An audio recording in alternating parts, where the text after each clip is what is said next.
All right, so to begin today, I need to give an important clarification. So putting grace in practice is a very nuanced topic that I really can't cover in one sermon or even in one sermon series. The examples I give you all, like about how law and grace work with me and my wife and me and my family, that may not work for you, and that's perfectly fine. Okay, perfectly fine. So with my personal examples, I'm just giving you all stuff to chew on. That's really all I'm doing. You pray and decide how law and grace might work with you and your family. Okay, so my biggest fear really in this sermon series that would be with my personal examples, I'm presenting a new law for you all to follow, which is the exact opposite of what I'm trying to do. I'm not saying thou shalt be just like me.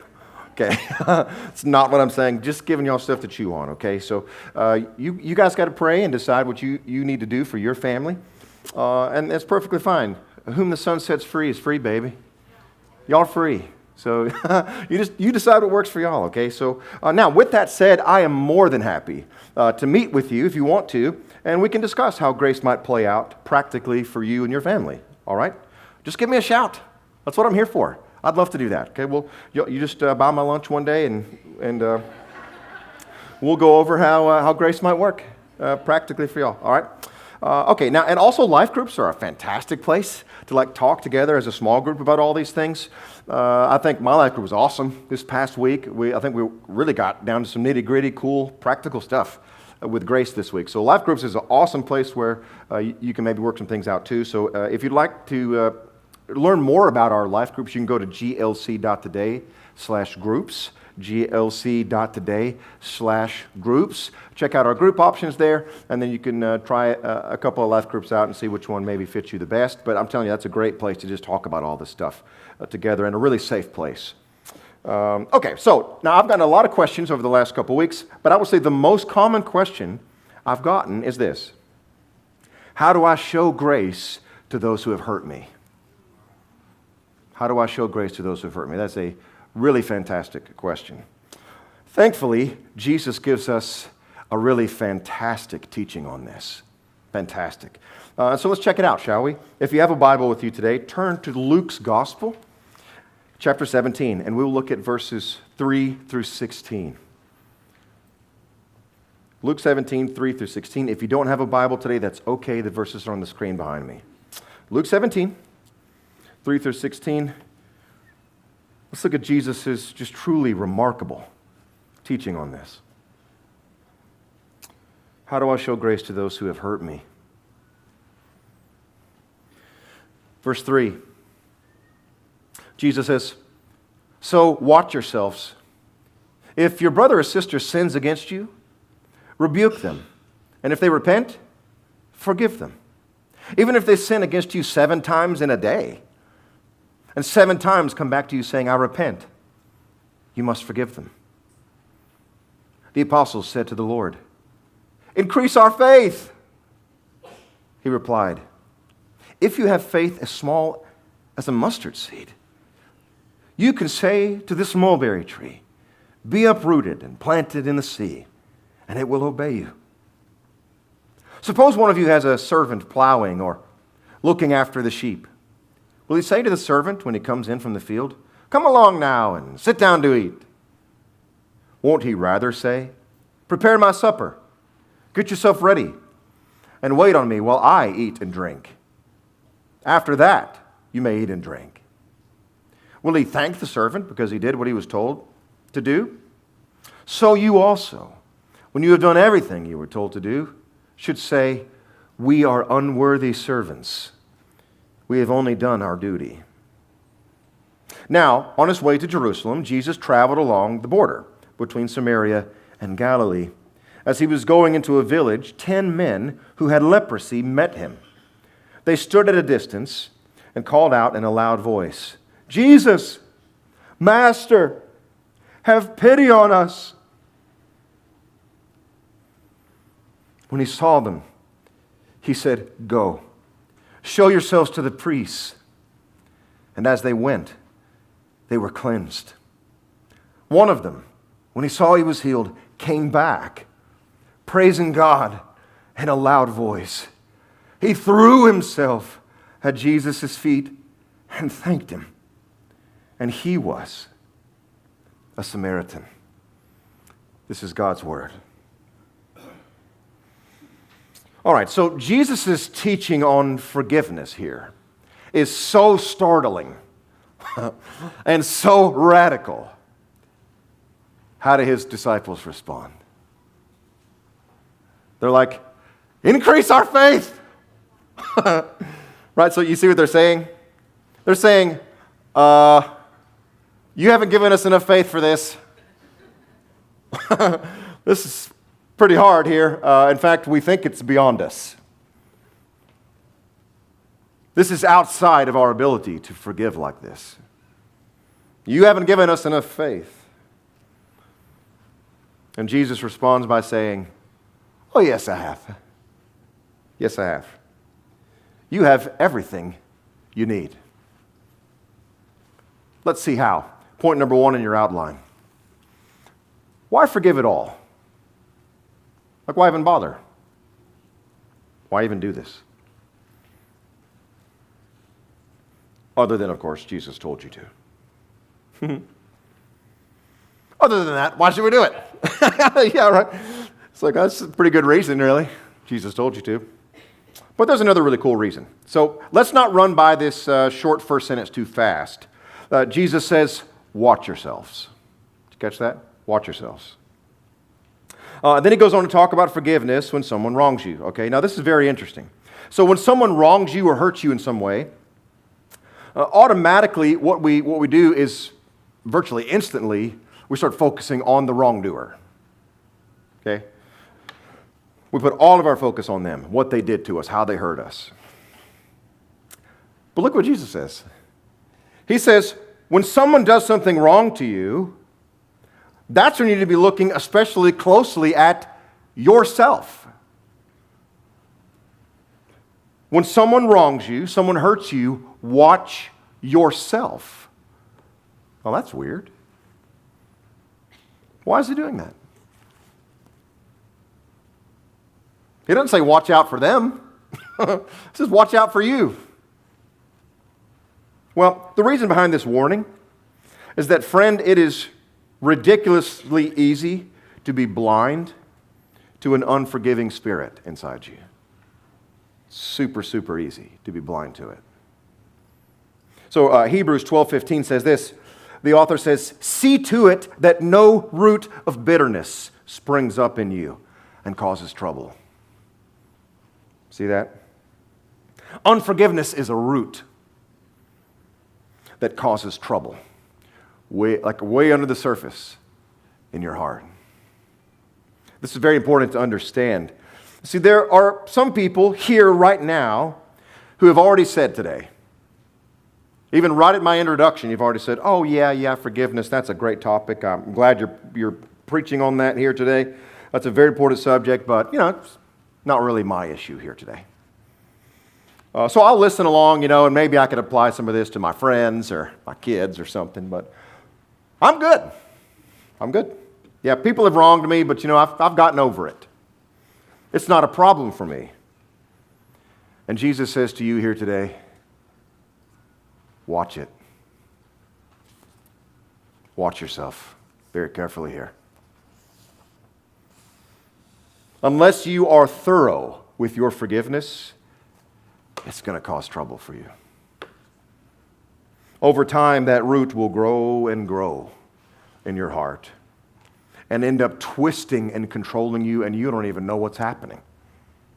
You have no idea where this is even coming from.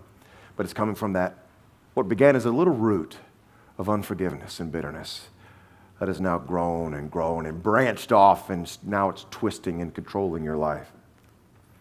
For example, if you can't forgive your parents for the things they've done to you, it will distort you. It will distort your whole attitude toward authority figures, and it very well may distort quite a bit of your relationship with your children. Another example, if you can't forgive the person who dumped you, it's going to affect your future relationships. It just will. and you don't even see the connection. You don't see why you're bitter towards this person you're dating or your wife or your spouse. You don't even get it. You don't know where it's coming from. And Jesus says, watch it. It's coming from that little root. It's coming from that little root that's now branched all the way into the crevices of your heart, and it's now controlling you. Friends, in this world, you're going to be snubbed by people. You're going to be mistreated, and occasionally you're going to be blatantly abused. And Jesus says, watch yourself very carefully when that happens. But, hey, maybe you do watch yourself really closely, and you're like, uh-oh, I see the root. I see it. What do you do now? See the root growing, that bitterness root. How do you pull it out? Point number 2. Here's how you get the root out. What forgiveness is. So we need to see exactly what forgiveness is. What do we even mean by that word? Well, again, the answer to that question is really too vast and nuanced to cover in one sermon. But one critically important thing that Jesus shows us here in this text is that forgiveness is this. Forgiveness is inwardly paying the debt of the wrongdoer. Forgiveness is inwardly paying the debt of the wrongdoer. I'll show you what I mean here. So, what Jesus means. So, forgiveness means you pay the debt of the wrongdoer yourself rather than making him pay for it. You see, the word forgive is actually a word that is used in economic terms, right? So, to forgive a debt. But then Jesus takes it out of the economic realm and he uses it for all wrongs, not just monetary wrongs. Now, why does he do that? Well, he's saying if someone has wronged you, there is sometimes a literal debt, right? A legal wrong to be addressed by the legal system. But not always, right? I mean, you can't sue your girlfriend for dumping you, can you? No, so not every time is there a literal debt to go to court over. There's not always an external debt, but there is always an internal debt, an emotional debt. That means that when someone has wronged you, genuinely, you sense what? You sense that they owe you now, right? They owe you. And the currency they owe you, the currency that they're going to use to pay you back with is what? Pain. Pain. So we immediately go after them to make them pay. Pay with what? Pain. We cause them pain. And that's how we get paid back for what they did to us. Now, there's a lot of ways of doing that, right? So the most direct way is just go punch them. Just go punch them. Like, cause them pain in their face, right? Or you could yell and scream at them. Embarrass them. Or maybe you could try to ruin them professionally. Or be incredibly cold toward them. Those are direct ways. And then there are some less direct ways you can make them pay. One of the less direct ways of trying to make them pay is destroy their reputation, right? Through gossip and slander. Of course, under the guise of just warning people about them. Now, I'm just warning y'all about Susie, okay? This is for your protection, okay? You've got to watch out for her. She'll hurt you. This is not gossip. This is for your protection. But the most subtle and indirect way to hurt them is deep inside your own heart. You root for their failure. You root for their pain. You hope they fail. Well, I hope her next boyfriend cheats on her. Right? You're rooting for their pain. And so you believe that they owe you because they hurt you. And they owe you the same currency you received. Suffering. They owe you suffering. You want to see them squirm for what they did to you. You want to see them unhappy. Now, what's interesting is as that happens, let's be real. If you do see that person suffer, it feels pretty good. Feels pretty good. You do feel better. Let's just be real. We can take our self-righteous hats off at the door there. Let's be real. Feels good to me too.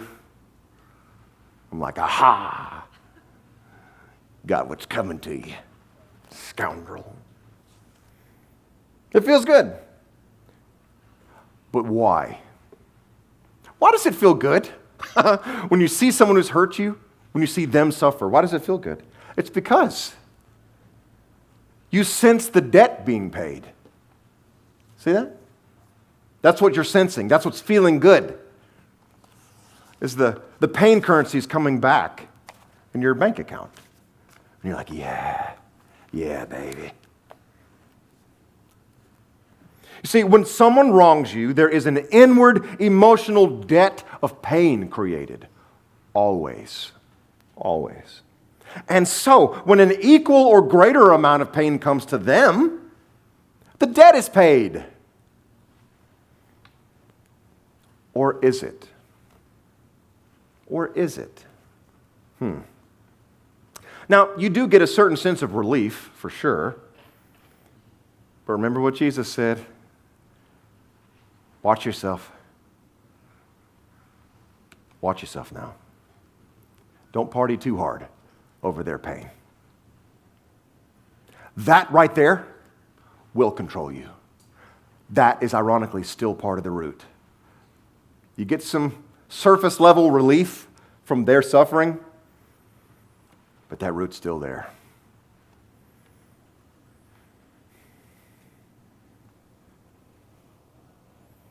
A man once told me, he said, my dad always made me go to church and I hated it, so now I don't talk to him.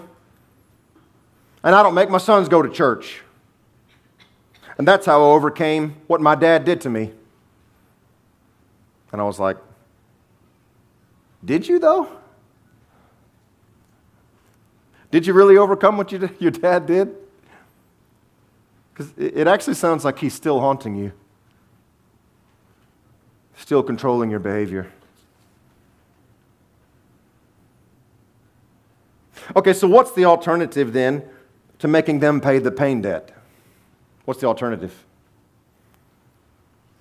You pay it. You pay it. And by the way, somebody has to pay it. That's how debt works. Okay? It has to be paid, okay, by somebody. So if someone owes you $100, either they're going to repay you, or if they don't, you pay it, right? You absorb the $100 loss, right? You paid it then. So it's one or the other. That's just how debt works. Debt doesn't really ever go away. A debt can't just go away.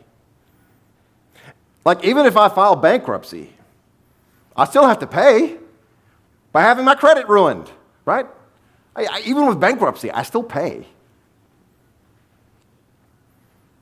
And so, either one side is going to pay or the other side is. In the case of forgiveness, it means you pay it. That's what it means to forgive. You pay it. Here's how. So when you want to punch them and scream at them, you don't. You don't do it. When you want to gossip and ruin their reputation, you don't. When you want to bring it up all the time, and just keep sticking it to them, you don't. You just drop it and never bring it up again. When you want to pray that God curses them, you don't. You pray blessings for them instead. Now, folks, I understand all that hurts real bad. To do all that, it hurts. To pray blessings over them instead of curses, that hurts. It's a hard prayer. But why? Why does it hurt so much? Because it seems that you are unjustly paying the pain currency. You're like, I didn't even do anything wrong, and I gotta pay it. That stinks. That hurts.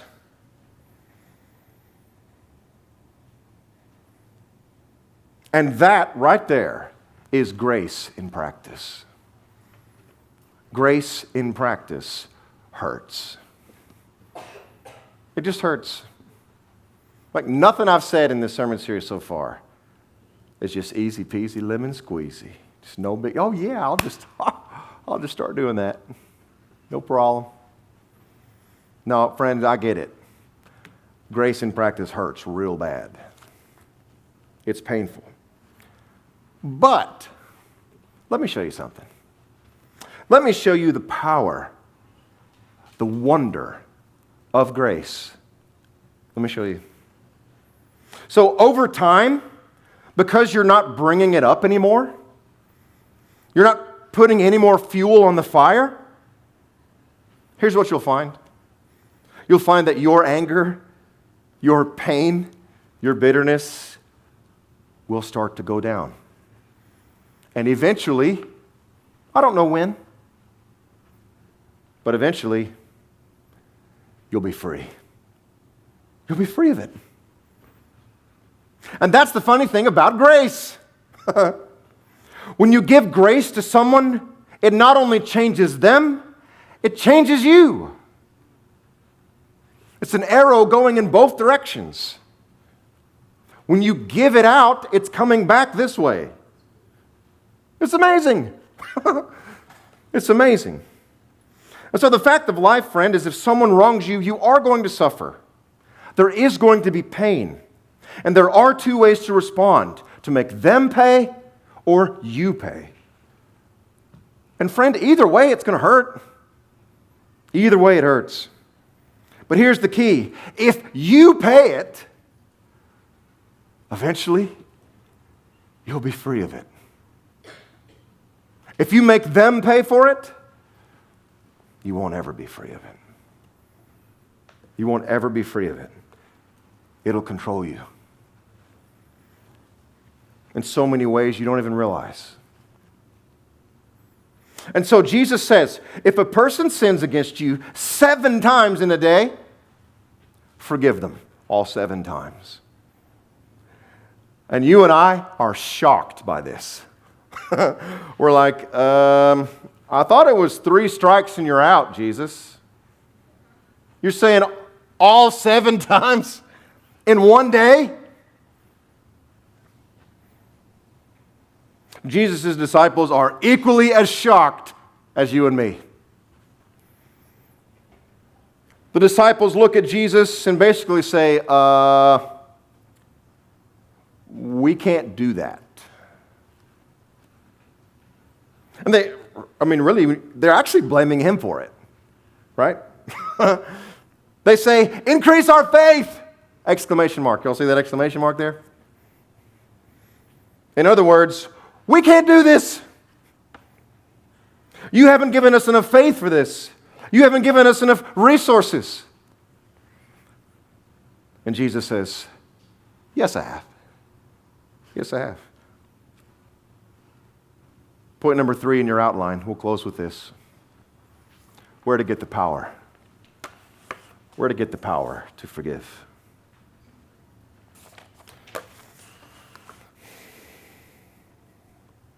So per usual, Jesus tells a parable.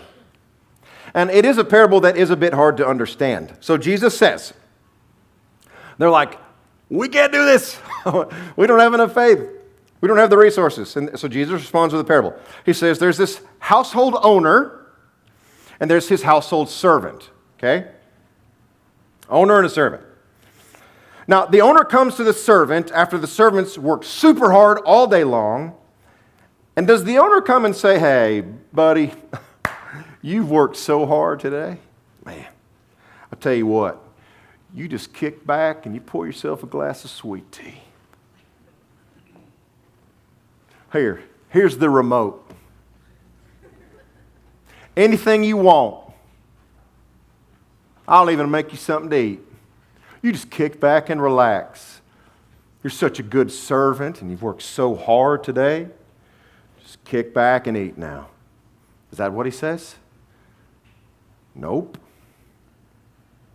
What does he say? He says, I'm the owner. It's my job to kick back and eat and drink sweet tea. You are the unworthy servant. So, do what servants do and serve me. Make me a glass of sweet tea. And you're like, what in the world does that have to do with forgiveness? Well, it has everything to do with forgiveness, friend. Everything to do with it. You see, the reason we struggle with this parable is because we're so far removed from this culture. In the ancient world, when someone fell into debt, especially in lower classes, there were really only two options. Only two things you could do. There was no bankruptcy back then, okay?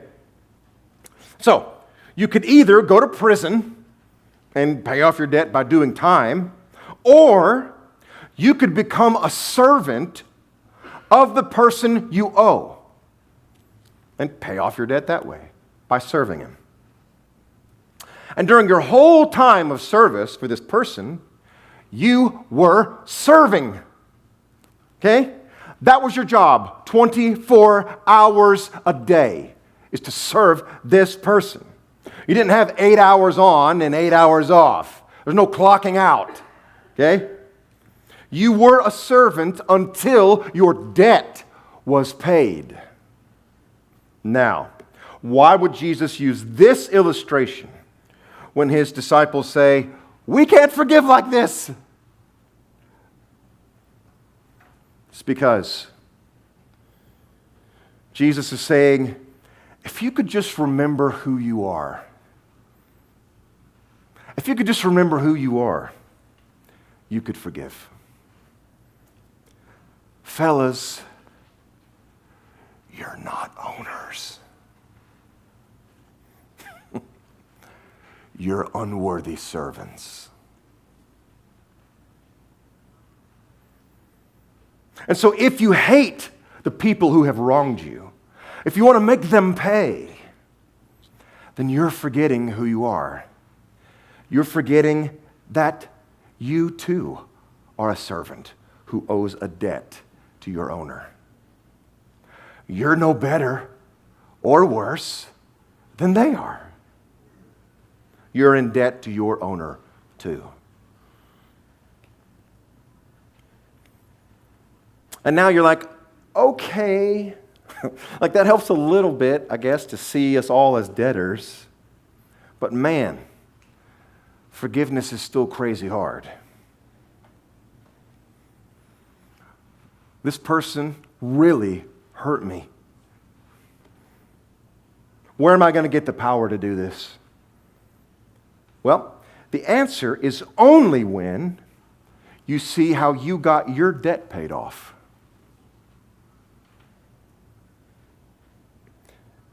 You see, the power to forgive like this comes when you see that your owner became a servant for you to pay off your debt for you in your place. See, your owner is Jesus. And you rebelled against him your whole life. You owe him a terrible debt. But dear friend, on the cross, Jesus cries out, "It is finished." which in Greek is the word tetelestai, which means paid in full. You see what Jesus was saying? He's saying, I pay your paying debt for you. Every last nickel. A debt has to be paid because that's how debt works. You owe a debt to your Creator, and somebody's got to pay. Either you or Him. And on the cross, Jesus says, I'll pay it. I'll pay it. I'll pay the pain currency in full. You see, friend, the only way for you to stop being a servant who acts like an owner is for you to see your owner becoming a servant for you. You see, Jesus is saying with this whole teaching, He's saying, if you know who you are and you know who I am, then you have all the power you need to forgive. And Jesus continues this same point with this incredible story about the lepers. Until this week, I never knew these two stories were related.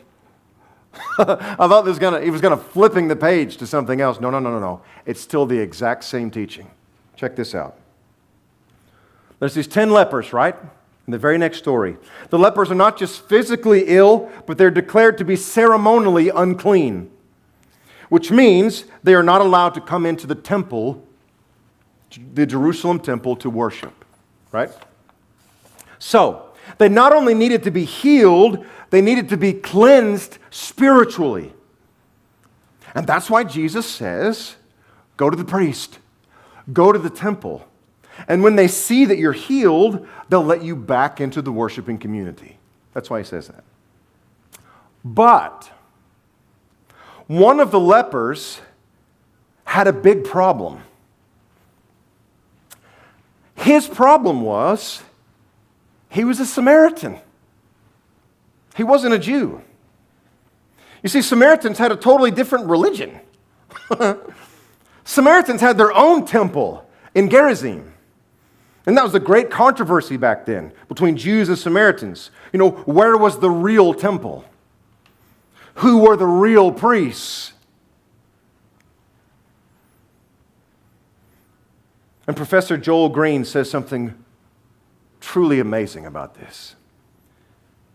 Dr. Green says this. He says, think about this. When the Samaritan leper was leaving and was told by Jesus, go to the priest and go to the temple and get yourself forgiven, cleansed, and readmitted, he had to have asked himself, which one? Which one? The Jewish priest or the Samaritan priest? The Jewish temple or the Samaritan temple? And then suddenly, along the way, it hits him like a ton of bricks. The answer is neither. Neither. Why does he run back to Jesus? Yes, he's grateful for sure. But it's more than that. It's more than that. Jesus told him to go to the priest, go to the temple. Is he being disobedient? No. He's the only one who gets it. Out of all 10 lepers, he's the only one who gets it. What does he get? That Jesus is the priest. Jesus is the temple. Jesus is where you go for cleansing and forgiveness and readmission into the family of God.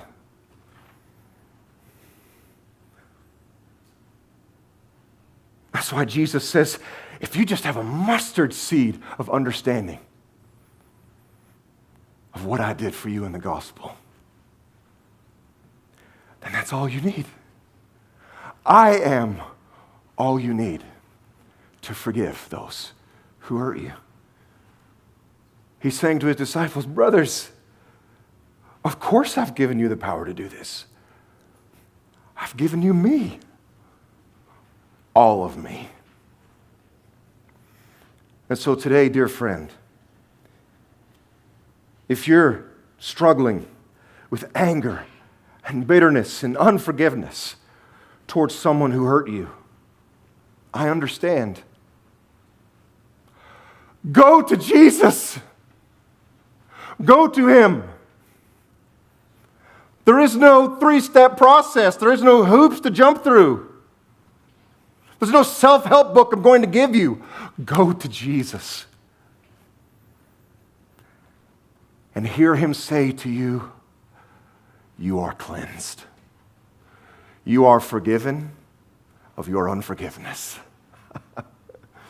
Remember who you are and remember who I am.